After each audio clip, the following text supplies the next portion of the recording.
শোনো, আজকের দিনে আমি তোমাদের সবার জন্য একটা বিশেষ ঘোষণা করছি। মহারাজ যখন বিশেষ ঘোষণার কথা বলছেন তখন আশা করি এটি খুবই সুখের মানে আনন্দের ঘোষণাই হবে। ঠিক ধরেছ কবি, এটা আনন্দের ঘোষণাই বটে। বাবা বাবা, অনেক দিন কোন সুখ সংবাদ পাইনি মহারাজ। আজ আপনার মুখ থেকেই আনন্দের ঘোষণা শোনার জন্য উদ্গ্রীব হয়ে আছি। মহারাজ আপনি বলুন, আমরা শুনতে চাই। বিলক্ষণ মহারাজ, পূর্ণিমা তিথি এসেই গেছে। এটাই তো সময় যে কোনো আনন্দের ঘোষণা করার জন্য। তাহলে আমার মনে হয় মহারাজকে এবার বলতে দেওয়া হোক। তোমার দেখছি বড়ই তাড়া গোপাল।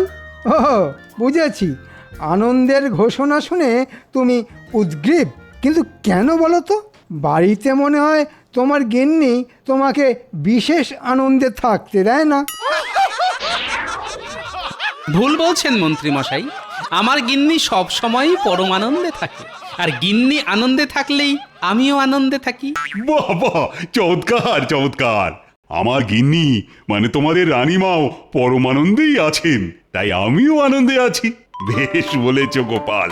এখন কথা হচ্ছে, রাখি পূর্ণিমার পুণ্যতিথিতে রানীমা তোমাদের সবাইকে রাখি পরাবেন। এ তো দারুণ খবর মহারাজ। আমি ওনাকে আমার আন্তরিক কৃতজ্ঞতা জানাচ্ছি। সেটা রানীমাকেই জানিও মন্ত্রী।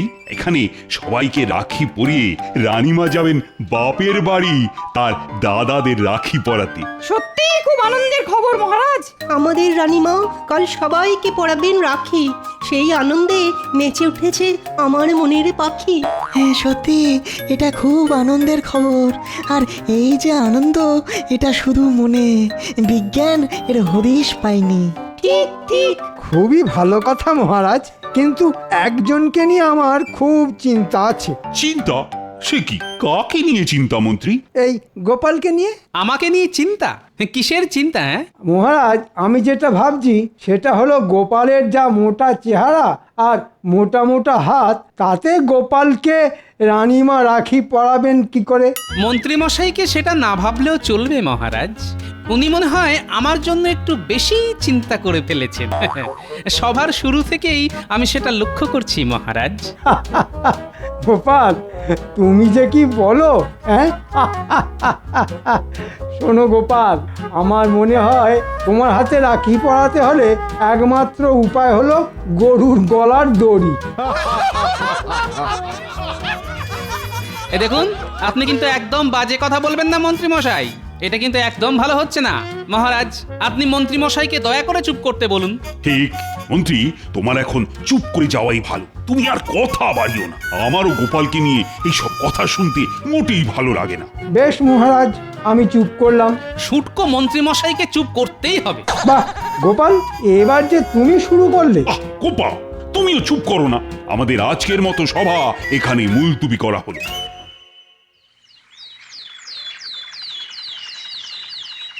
আমাকে ফুটকো বলা?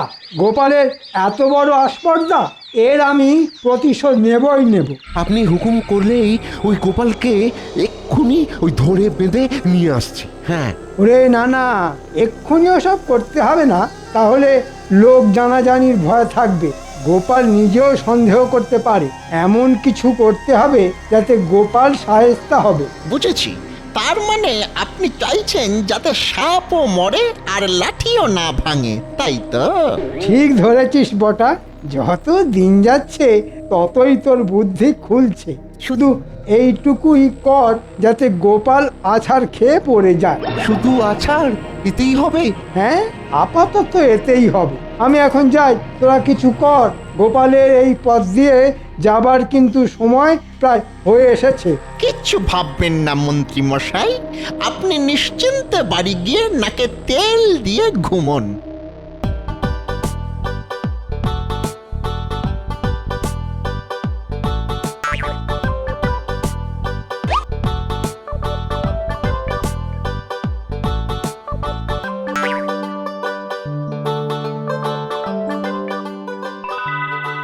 আমাকে এবার যে যেতে হবে। হ্যাঁ, তুমি যাও রানী, তুমি যাও, আর দেরি করো না। তাহলে তোমাদের দাদাদের রাখি পরাতেও তো দেরি হয়ে যাবে। কিন্তু গোপাল যে এলো না এখনো। গোপালকে নিয়ে আপনি একদম ভাববেন না রানীমা। গোপালের আসলে কোনো কাণ্ডজ্ঞান বলে কিছুই নেই, আর দেরি করে রাজসভাতে আসাটাই ও নিয়ম করে ফেলেছে।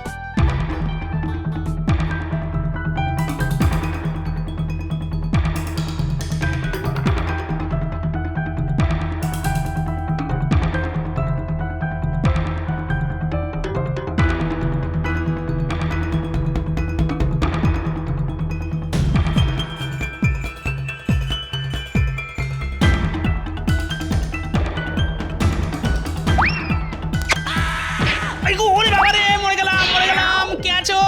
আমাকে একটু ধরে তোলো। ও কি সর্বনাশ, আমার আমার তো পুরো গায়ে কাটা লেগে গেল। ও ও ওরে দেখ, এই বুড়োটা কিরকম কাদায় পড়ে খেলা করছে। এই জন্য বলা হয় বুড়ো মানে বাচ্চা, খেলার আর কিছু পেলে না, শুধু ওই কাদা। আমি বুঝতে পারছি আমার এই হাল কি করে হলো। তা তোরা কি আমাকে তুলবি নাকি শুধুই হাসবি? তুমি আরো খানিকক্ষণ ওই কাদার মধ্যে খেলো, বুঝলে? হ্যাঁ, তোমাকে তুলতে অনেক বড় বড় পালোয়ান লাগবে, আমাদের অত শক্তি কোথায় গো।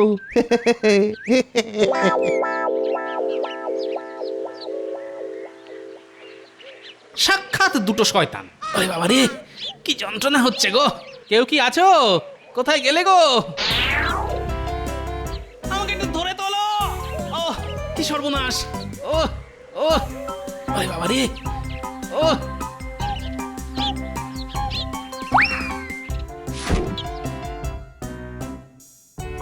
এ কি গোপাল দাদা, পড়ে গেলে কি করে? পড়েছি কি আর সাত করে? এই দেখো, কে দড়ি ফেলে রেখেছিল, ওতে পা জড়িয়ে পড়ে গেছি। ভাগ্যিস তুমি এলে, নইলে যে কিভাবে উঠতাম কে জানে। এ কি, তোমার হাত দেখছি ছড়ে গেছে। আরে কি করছো? তুমি একদম চুপ করে থাকো, জায়গাটা বাঁধতে হবে, না হলে বিষে যাওয়ার ভয় থাকবে। তাই বলে তোমার অমন শাড়িটা নষ্ট করবে? ও শাড়ি আমার অনেক আছে, তোমাকে ভাবতে হবে না, বুঝলে?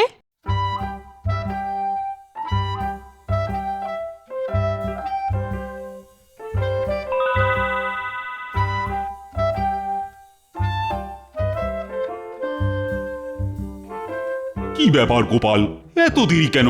রানীমার রাখি পরানো যে হয়ে গেল। আমি আগেই জানতাম মহারাজ গোপাল দেরি করে আসবে। মন্ত্রী মশাই, আপনি যে জানতেন সেটা আমি ভালোই বুঝতে পারছি। তুমি ঠিক কি বলতে চাইছো গোপাল? গোপাল, তুমি দেরি করে এসেছো সম্পূর্ণ তোমার দোষে। এখন উল্টো পাল্টা কথা বলে কথা ঘুরিও না তো। আমাকে মার্জনা করবেন মহারাজ, আমি একটু পড়ে গেছিলাম এই আর কি। কিন্তু বাকি কোনো সভাসদদের দেখছি না মহারাজ। কেন গোপাল, তাদের কি ঘর বাড়ি নেই? তুমি কখন আসবে সেই জন্য তারা সবাই বসে থাকবে, এটা তুমি আশা করো কি করে? না না না না, আমি কোনো আশাই করিনি। তবে কিনা বাড়িঘর নিশ্চয়ই আপনারও আছে, তাও আপনি আমার জন্য বসে আছেন দেখে আমি যার পর নাই আনন্দিত। আমার কথাতেই মন্ত্রী এখনো আছে গোপাল। তুমি নিশ্চয়ই জানো যে তোমাদের থেকে মন্ত্রীর কাজ কিঞ্চিত বেশি। যাই হোক, তোমার এখন কোনো কাজ নেই গোপাল, তুমি এখন আসতে পারো। যথা আজ্ঞা মহারাজ।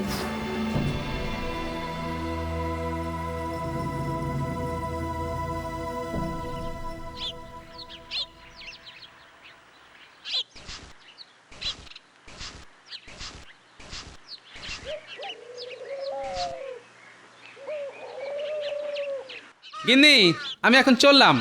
আজ একটু সকাল সকাল রাজসভায় যেতে হবে, বুঝলে? কাল যেতে খুব দেরি হয়ে গিয়েছিল। যাও, তবে যাবার আগে তোমাকে একটা কথা বলি। হ্যাঁ, একটা কথা? আচ্ছা বলো শুনি। এই আমার একটা নতুন কানের দুলের শখ হয়েছে গো। তুমি আমাকে একটা কানের দুল গড়িয়ে দাও। ও একটা? দু কানে নয় বলছো? বলো যা, আমি কি তোমার মতো কান কাটা নাকি? বলি, দুল কখনো এক কানে হয়? কোনোদিন কেউ শুনেছে? কথা ঘোরাবে না একদম, বলে দিচ্ছি। হ্যাঁ, পাগল, আমি কথা ঘোরাবো? তুমি তো আমাকে নাকে দড়ি দিয়ে ঘোরাচ্ছ। আবার বাজে কথা। আমি এখন চললাম।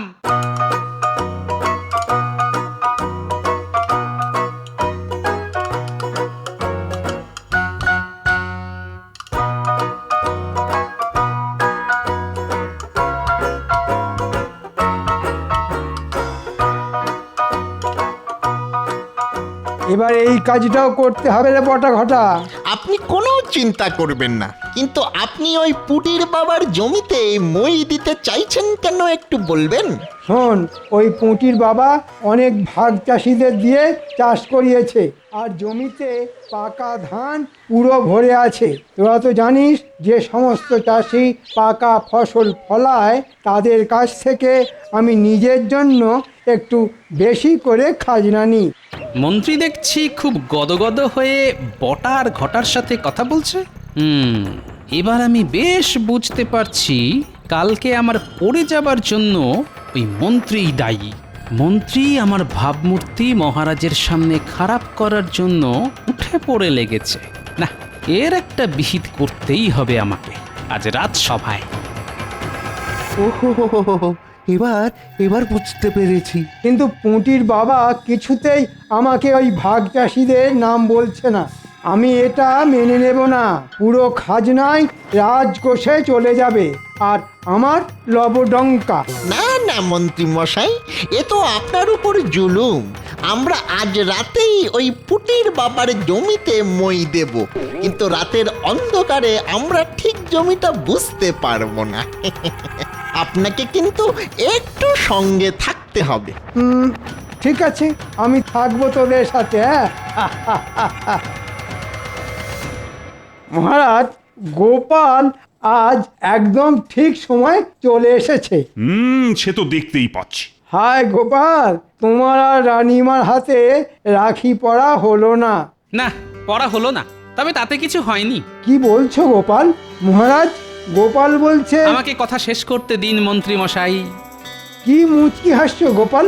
পুটির মা আমাকে রাখি পরিয়েছে। কোথায় তোমার রাখি গোপাল? ওই পট্টিটা? হ্যাঁ ওটা তোমার রাখি? হ্যাঁ এতে এত হাসির কি আছে? মহারাজ, আমার নিজেরই একটা ছড়া মাথায় এসেছে। আপনি অনুমতি দিলে বলতে পারি, যদিও আমি সভাকবি নই। অনুমতি দিলাম মন্ত্রী। পুঁটির মা যমুনা, গোপাল হলো জম। গোপালের হাত গেছে কেটে, মাথায় আলুর দম। শুধু হাত নয়, নয় শুধু মাথা, লেগেছে যে পাঁজরে। এসবই হলো মন্ত্রীর বিষ চোখের কুনজরে। কি এত বড় কথা? আমি তোমাকে কুনজর দিয়েছি? আপনি ছাড়া আর কে দেবেন? আমি একটা ছড়া বলতেও মহারাজের অনুমতি নিই। তুমি সেটুকু নেবার প্রয়োজন বোধ করো না। তোমার এত বড় স্পর্ধা হয় কি করে গোপাল? আমার মনে হয় মহারাজ, এবার দুজনেরই থামা প্রয়োজন। আমারও তাই মনে হয়। এই কথার কোনো শেষ নেই। এত কথায় নতুন কিছুই আবিষ্কার হবে না। হ্যাঁ, এই সময়টাই বড় অশুভ মহারাজ। কিন্তু গোপাল, তোমার যে পাঁজরে লেগেছে একবারও কিন্তু আগে বলনি তো। বললে একটি ওষুধ দিতাম। এসব বাহানা, ওর কিচ্ছু লাগেনি। ও কাল দেরি করে আসার জন্য এখন বাহানা বানাচ্ছে। আমাকে নিয়ে ছড়া টিপ্পনি কাটবার আপনি কে হে? আমার সম্বন্ধে বাজে কথা বলার অনুমতি তোমাকে কে দিয়েছে গোপাল? তুমি বলছো আমার বিষ নজরে তোমার লেগেছে? প্রমাণ আছে? প্রমাণ কি আমি সঙ্গে নিয়ে ঘুরি? গোপাল, তুমি ইচ্ছা করে দেরি করে এসেছো যাতে রানীমা তোমাকে রাখি পরাতে না পারে। এর মানে জানো গোপাল? আমি বলছি, তুমি রানীমাকে অপমান করেছো। মহারাজ, আপনি বলুন, আমাদের সভাসদদের মধ্যে গোপাল কি কোনোভাবে থাকবার যোগ্য? না না না, সব কথা শুনে আমারও মনে হচ্ছে গোপাল তুমি বাহানা বানাচ্ছ। তুমি রানীকে অপমান করে রাজসভায় থাকবার যোগ্যতা হারিয়েছ। তুমি চলে যাও রাজসভা থেকে। তোমাকে আমাদের আর প্রয়োজন নেই। যথা আজ্ঞা মহারাজ। এবার বুঝবে ঠেলা পুটির বাবা, কত ধানে কত চাল।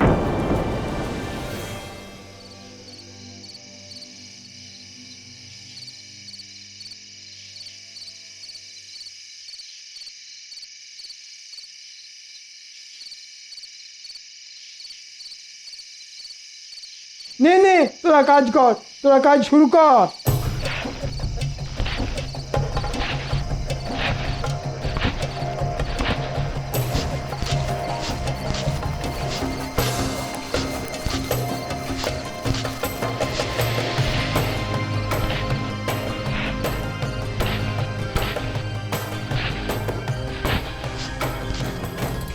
এই রে, কে আসছে? তাই তো, একটা ছায়ামূর্তির মতো এগিয়ে আসছে। ওরা ওদিকটা কাজ করতে থাক, আমি এদিকটা দেখছি।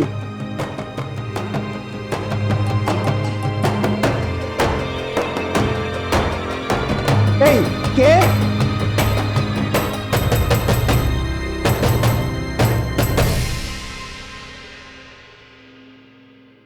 নবাবের চিঠি এসেছে।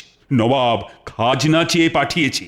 এবারে শুনছি তো ভালোই ফসল হয়েছে, তাই নবাবকেও ভালো রকমই খাজনা দেওয়া যাবে।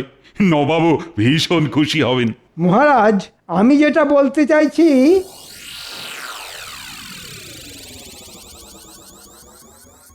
কি তোমরা এভাবে রাজসভায়, কিছু কি হয়েছে?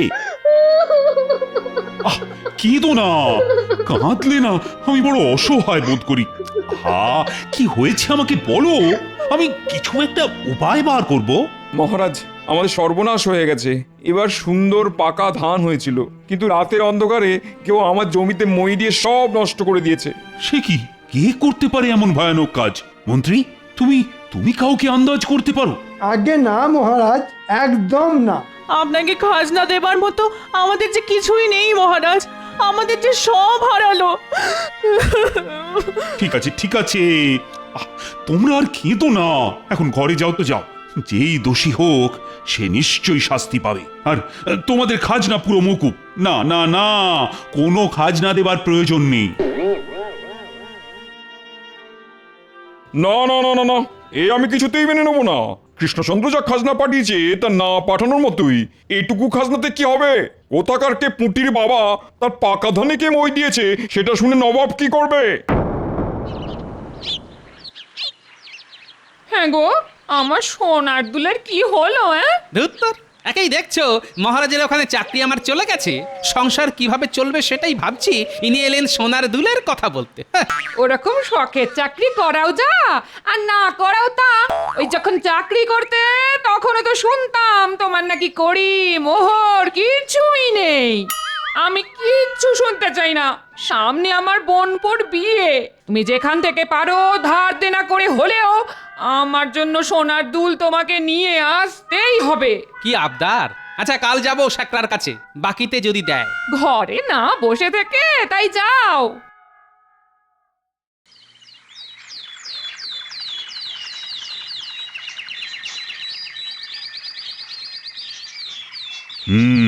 খুবই গুরুগম্ভীর বিষয়। নবাব একটি পত্র পাঠিয়েছেন, আর তাতে বলা হয়েছে হয় নবাবের পুরো খাজনা চাই, নয়তো পুঁটির বাবার পাকা ধানে যে মই দিয়েছে তাকে তার চাই। এটা কি করে সম্ভব মহারাজ? কে পুঁটির বাবার পাকা ধানে মই দিল তা তো আমরা জানি না। জানতে হবে, তুমি যেহেতু রাজ্যের মন্ত্রী তাই তোমাকেই জানতে হবে। আচ্ছা, আমি দেখছি মহারাজ, ঠিক কি করা যায়। ভাবো ভাবো, তোমরা সবাই ভাবো। নবাব রীতিমতো অপমান করেছে আমাকে, বলেছে যে মই দিয়েছে তাকে না পেলে আমার গর্দান নেবে। আমি ভাবছি যে মই দিয়েছে না তার আমি গর্দান নেব। সোনার দাম যে অনেক বেড়ে গেছে গোপাল। আমি বুঝতে পারছি। ওই একটু অল্প সোনা দিয়ে খাতটাত মিশিয়ে বানিয়ে দাও দেখি, মানে বেশ যেন চকচক করে আর কি, তাহলেই আমার গিন্নির মুখটা ঝকঝক করবে। কি যে বলেন গোপাল দাদা। আচ্ছা, এই আংটিতে কত ভরি সোনা আছে একটু মেপে দিন না। এই আংটি কোথায় পেলি বল? যাব বাবা, তোমাকে বলতে যাবো কেন? হ্যাঁ, এবার মারা খাবি কিন্তু। এটা মন্ত্রীর আংটি, আমি খুব ভালো করেই চিনি। তুই মন্ত্রীর আংটি চুরি করেছিস? চুরি করব কেন? মন্ত্রী মশাই আমাকে দিয়েছেন। মন্ত্রী মশাই এমনি এমনি তোকে এত দামি আংটি দিয়ে দিল? এটা আমি বিশ্বাস করব? সকাল সকাল এসব কি বাবারে? তোমরা দুজনেই যাও এখান থেকে, শেষে আমি না ঝামেলায় পড়ি। মহারাজ যদি জানতে পারে তাহলে আমারই বিপদ। কেলা তো হাজতে গেলেও ওর কিছুই যাবে আসবে না। আর গোপাল, তোমার তো চাকরি নেই, ধারে এখানে কিছুই হবে না। যাও যাও যাও যাও যাও। তুই যদি আমাকে পুরো কথা না বলিস তাহলে তোর জায়গা হবে গারদে, বুঝলি? যা ঘটেছে পুরো বল। বিশ্বাস করো, এটা আমাকে মন্ত্রী মশাই দিয়েছে। কারণ ওই অন্ধকার রাতে মন্ত্রী পুঁটির বাবার জমিতে মই দিচ্ছিল, আর আমি সেখানে। জমিতে মই দেওয়া দেখে ফেলেছিস? এখন এখান থেকে তাড়াতাড়ি চলে যা আর সব ভুলে যা। চলে যেতে পারি, কিন্তু ভুলে যাব কি করে মন্ত্রী মশাই? আশা করি এটা পেলে নিশ্চয়ই ভুলে যাবি। এতে যা শোনা আছে তাই দিয়ে তুই আরাম করে থাকতে পারবি। আমি সব ভুলে গেছি। মহারাজ, এই হলো পুরো ঘটনা। আমি জানতে পেরেই ওকে রাজসভাতে নিয়ে এসেছি।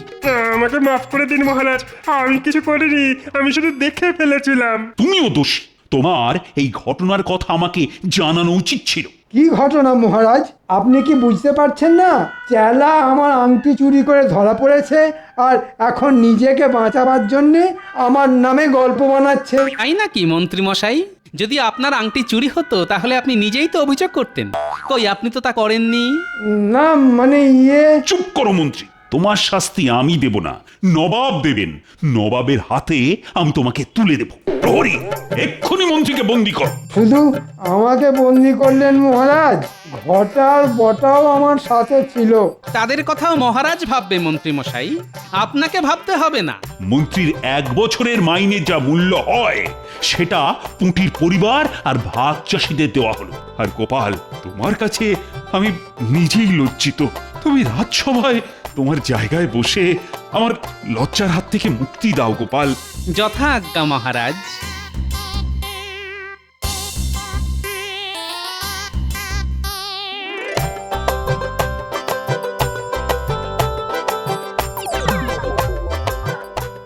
গোপাল দাদা, তুমি আমাদের যা উপকার করলে তা কোনোদিন ভুলবো না।